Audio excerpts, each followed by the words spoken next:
Kita ke perkembangan terkini banjir bandang lahar hujan Gunung Merapi. Basarnas menyebut 44 orang meninggal akibat banjir lahar hujan Merapi. Sementara tim SAR gabungan masih terus mencari korban di kawasan Lembah Anai.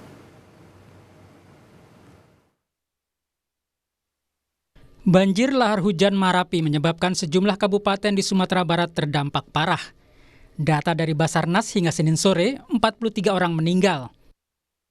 Pencarian korban terus dilakukan, salah satunya di kawasan Lembah Anai, jalur Jalan Nasional Silayang, Kabupaten Tanah Datar.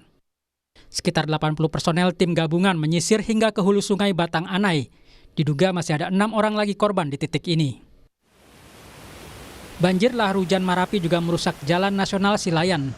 Balai Pelaksanaan Jalan Nasional BPJN Provinsi Sumbar menyebut kerusakan terjadi di 14 titik ruas jalan nasional ini. Kan sekitar 8 unit alat eskavator, tujuannya untuk menormalisasi arus air yang kondisi sekarang sedang beralih fungsi. Jadi nanti kita akan alihkan dulu fungsi air ini sehingga normal seperti semula.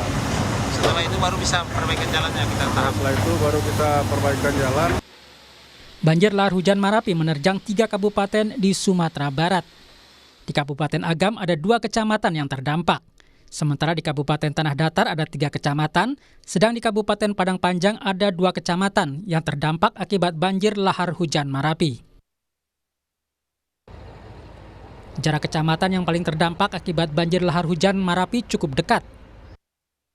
Kecamatan Tanjung Raya di Kabupaten Agam berjarak 38 km dari puncak Merapi. Sementara Kecamatan Candung di Kabupaten Agam hanya berjarak 33 km dari puncak Merapi. Data sementara dari BNPB menyebut rumah yang rusak di Kabupaten Agam sebanyak 193 unit, sedang di Kabupaten Tanah Datar ada 84 unit rumah. Sementara itu bantuan bagi korban banjir lahar hujan Gunung Merapi terus mengalir. Pemerintah Kota Padang mengirim 1 ton lebih beras, selimut, matras hingga tenda. Basarnas Kota Padang ada bawa beras 1 ton. Alhamdulillah ya. Ini luar biasa bantuan yang kita serahkan pada saudara-saudara kita di lokasi yang sekarang ini terdampak bencana. Banjir bandang itu terjadi dari aliran sungai-sungai yang berhulu dari lereng atas Gunung Merapi. Air hujan yang terlalu banyak menjebol endapan tersebut, kemudian membawa material vulkanik berupa campuran pasir, batu, dan kerikil. Tim Liputan Kompas TV. Data terbaru dari BNPB menyebut 44 orang meninggal akibat banjir lahar hujan Gunung Merapi. BNPB menambahkan masih ada puluhan hilang. Memang dampak korban jiwa dan manusianya juga cukup besar. Ada 44 orang yang meninggal dunia dan masih ada puluhan yang hilang. Kemudian ribuan yang dinyatakan mengungsi. Nah ini tentu saja datanya akan berkembang terus, nanti rekan-rekan wartawan bisa mengupdate setiap hari.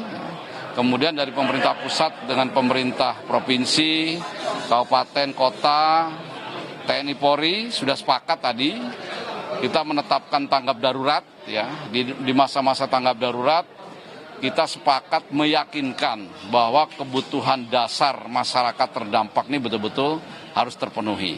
Baik ketika dia menjadi korban ya, meninggal dunia, luka-luka maupun yang sekarang mengungsi. Kita pastikan dan tadi secara simbolis juga kita sudah berikan bantuan. Data terakhir dari BNPB tadi menyebut 44 orang meninggal akibat banjir lahar hujan Gunung Merapi. Lalu bagaimana mewaspadai pasca bencana ini? Kita akan tanyakan kepada pakar mitigasi bencana geologi Surono. Mbah Rono, selamat malam. Selamat malam Mbak Friska, selamat malam para pemirsa yang saya hormati. Selamat malam Mbak Rono. Kalau bicara soal kondisi saat ini, apa yang harus warga waspadai pasca banjir lahar hujan? Apakah potensi bencana serupa masih bisa terjadi dalam beberapa waktu ke depan? Begini Mbak, yang kita tidak tahu kemarin kan awal tahun 2024 terjadi letusan gunung Merapi yang cukup besar. Ya. Materialnya lebih banyak itu tertimbun di sekitar puncak, ya kan? Ya. Dan sekarang kebetulan ada hujan lebat. Kemudian dia terbawa, ya kan, meluncur ke bawah, ya kan, mengikuti lereng, masuk ke lembah-lembah, ke alur lembah, itu sungai, ya kan, Ya. Sungai-sungai yang berhulu di puncak Merapi jelas akan paling banyak menampung aliran lahar hujan tadi.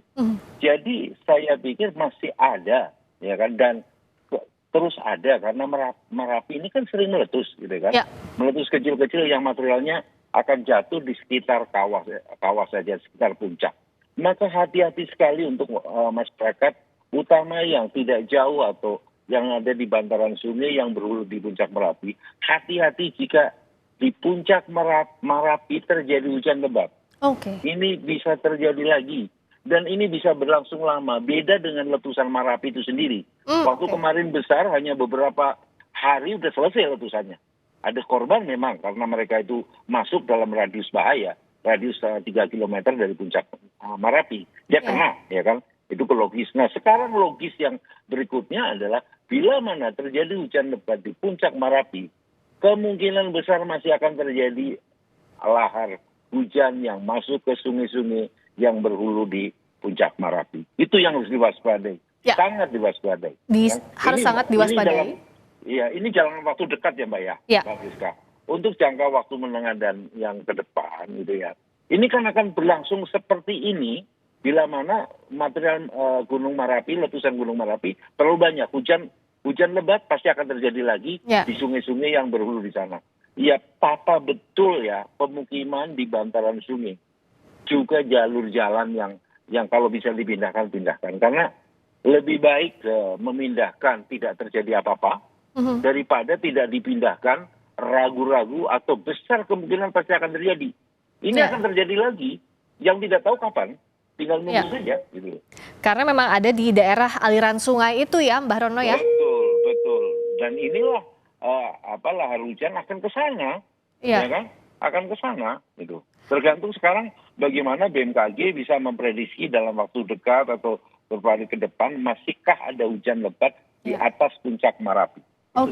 Nah, jadi sekarang kan butuh koordinasi antar semua pihak BMKG untuk memantau apakah ada kemungkinan curah hujan tinggi dalam waktu dekat. Tapi dari sisi warga yang tentu tidak tahu sampai kapan harus berada dalam situasi ini, Mbah Rono, apa yang jadi tanda? Misalnya berapa lama butuh mengungsi, berapa lama kondisi waspada kalau ada intensitas hujan tinggi ini bisa terjadi begitu? Kalau yang rumahnya, pemukimannya kena, jangan kembali relokasi saja. Pasti akan kena lagi kelak kemudian hari.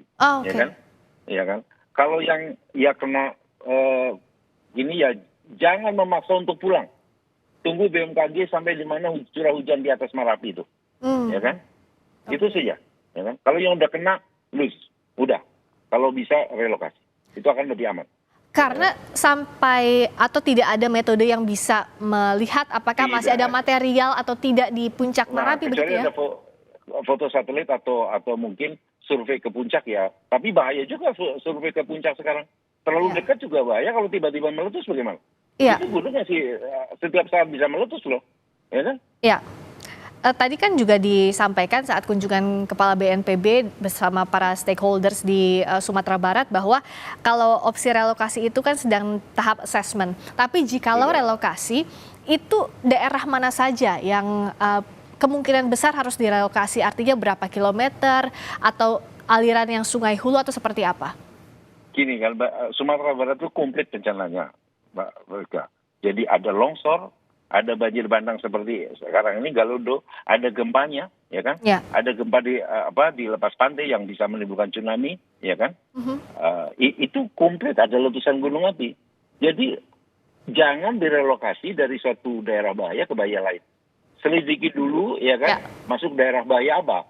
Gempa bumi atau longsor. Itu saya tidak bisa jamin. Harus itu dulu dilihat. Karena bencananya komplit di sana.